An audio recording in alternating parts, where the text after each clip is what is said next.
What's up, readers? Today, I want you to know that some character traits, since that's what we've been studying, character traits, some character traits are just more important than others because they affect the story more. Let's check it out.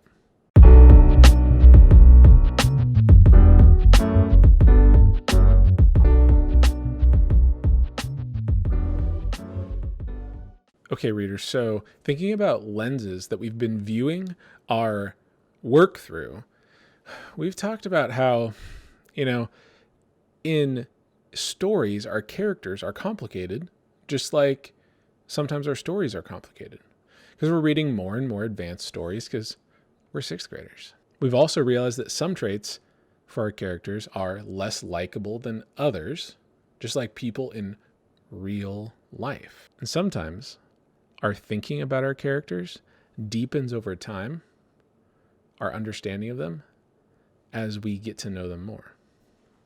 Should. So that's why today we are going to be really thinking about those traits that matter the most because they affect our story the most. And we're going to see what I mean by that. I hope that you start to see in our story that we'll continue reading in today. That's right, we are going to read more about Will and his venture into the popular group. I hope that you see his traits that we have, that we've been talking about so far, start to now really affect the story. So before we go any further, I have some traits up here on the screen, and I want you to theorize with your partner before I start reading, which ones of these you think will affect our story the most. Now, some of these traits on these little sticky notes that I have on the screen, we're not totally sure if that's what we're seeing. We've seen evidence that points us in that direction. That's the reason why we have or and we have question marks. Like on the screen it says clever or observant, uncaring or ruthless. And it's hard to know exactly what we're seeing. It's kind of up for later determination based upon how the story plays out. Determined, or, we aren't sure whether that's just determinedness or if there's more to it. So right now with your partners, talk about which of these you think, based upon what we know in the story and where it's going, are going to affect Will and the story the most. Pause that video.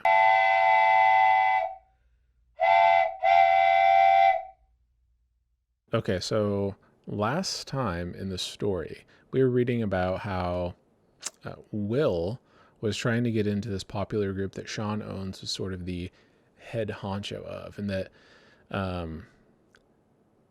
Sean Owen's jester, Mitch, was the funniest kid in school. And we kind of hear some ominous words about maybe foreshadowing what will happen in the story. So let's listen along as I reread that last little bit we read before. I returned to the group every recess for 3 days. I stood unnoticed just outside the outer circle, waiting for my moment, for the one joke or wisecrack that would make me popular. I knew that I would only get one chance to prove myself, and that if I failed, I would be sent back to the stables. And so, with the single-mindedness of a scientist, I listened to the jokes the other boys made, hoping to align my comic sensibilities with theirs.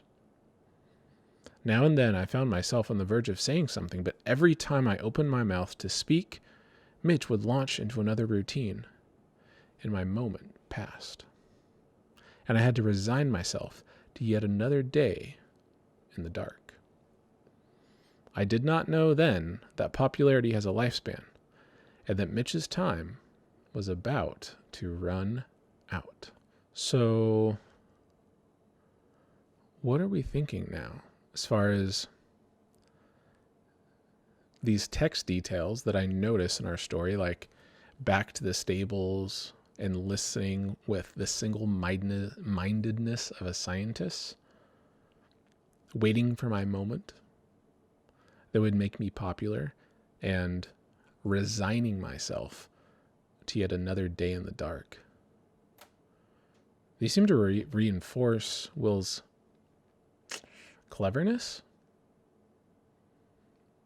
probably his determination. So I think I'm going to really be thinking about those two traits as I continue reading. Determinedness and cleverness, to see whether those are affecting the story as traits as we go forward. So previously you talked to your partners about which ones you thought were going to affect the story most. So right now, take a second when you pause the video to write down the two traits you think that are going to affect the story most, and be prepared to listen and decide whether those are truly affecting the story.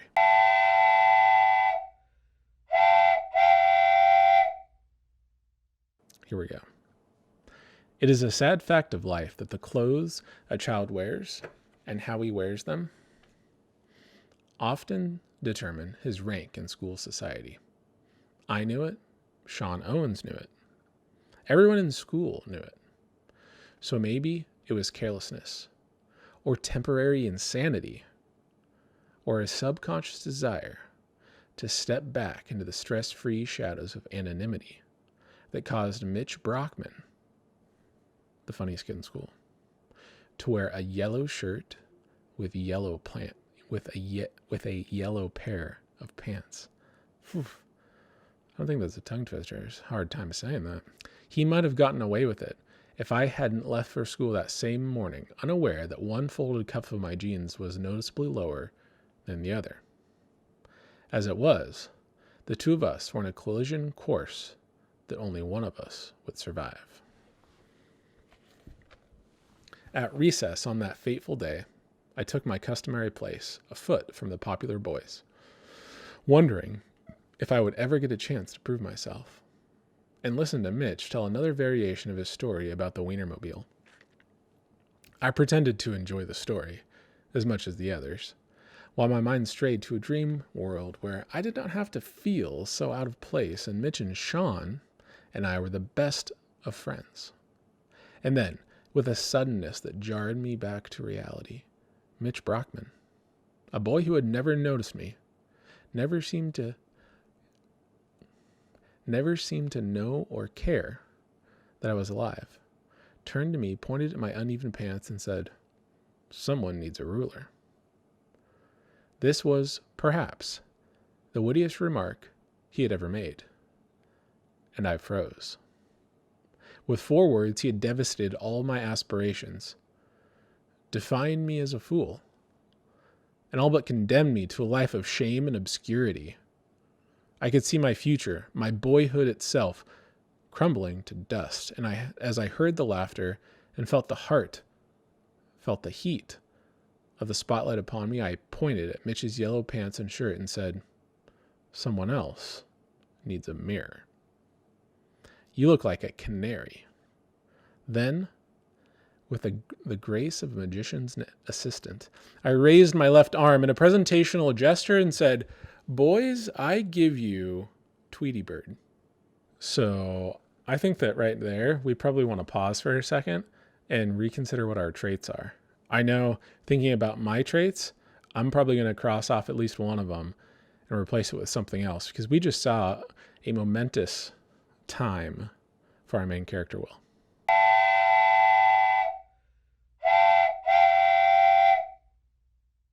So my theory before started with cleverness and determinedness, and now it's sort of changed to cleverness and ruthlessness.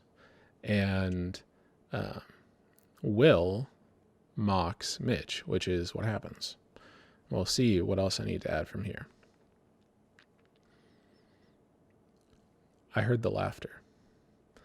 I felt the heat of the spotlight upon me. I pointed at Mitch's yellow pants and shirt and said, "Someone else needs a mirror. You look like a canary." Then, with the grace of a magician's assistant, I raised my left arm in a presentation gesture and said, "Boys, I give you Tweety Bird." Now onto the new part. And it was all over. As the volume of the laughter doubled, Mitch seemed to vanish. And on that day, on that playground, Sean Owen's laughter was heard for the first time. In an instant, Mitch Brockman became Tweety Bird, and I, an absolute non-entity, became somebody. And then somebody special, someone to seek out, someone to follow. Sean Owen's first jester and best friend. The entire transformation was complete in a matter of months. Okay, we should pause. We should pause because I think that we have some editing to do, and I'm going to let you do yours first before I share my thoughts with you. Before you come back from the pause, though, you should share with your partners so far what you think your sort of theory is for how these traits affect the story. And remember, they don't have to be the same traits that you started out with. Okay, now you can pause the video.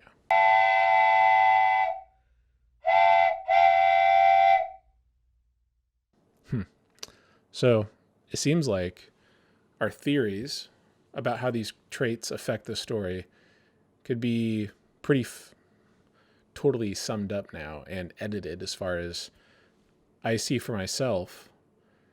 This cleverness, Will mocks Mitch's clothing, and he does it like that. Ruthlessness, Will replaces Mitch and has no care for Mitch at all. Therefore, what happens?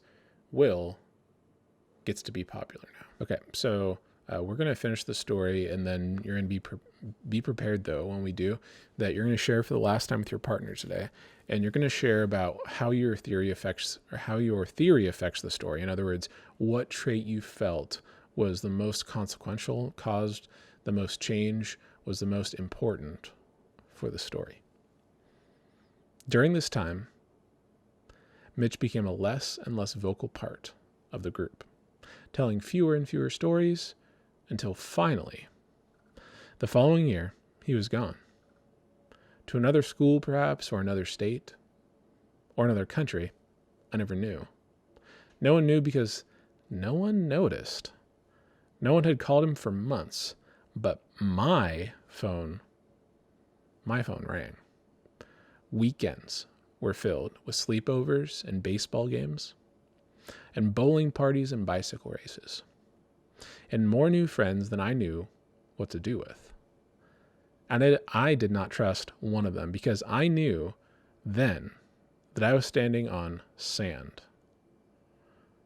and was only a yellow shirt and pair of pants away from the oak trees where the two Allens were still looking for 4-leaf clovers. Wow. So I love that we come full circle. Good stories do that. In the beginning, what were we talking about? We were talking about 4-leaf clovers and the Allens and how that was what he wanted to get away from. And we end it with saying, I'm on quicksand though. If I make one mistake, I'm going to be back where I started, trying to find a 4-leaf clover to wish myself out of the company of the Allens. So, right now, share with your partners, when you pause the video, what your theory is about how Will's traits affected the story. And if you're not sure exactly how that would sound, you can look in your assignment for an example.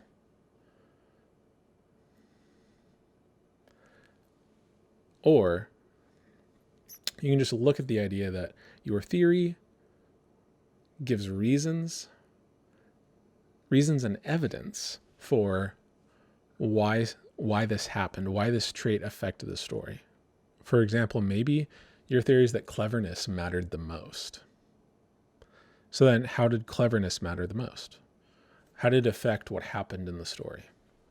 Whatever you choose, whether it's that or sarcasm or ruthlessness, determinedness, you need to make sure that you include evidence when you mention this to your partner about how this affected the story most.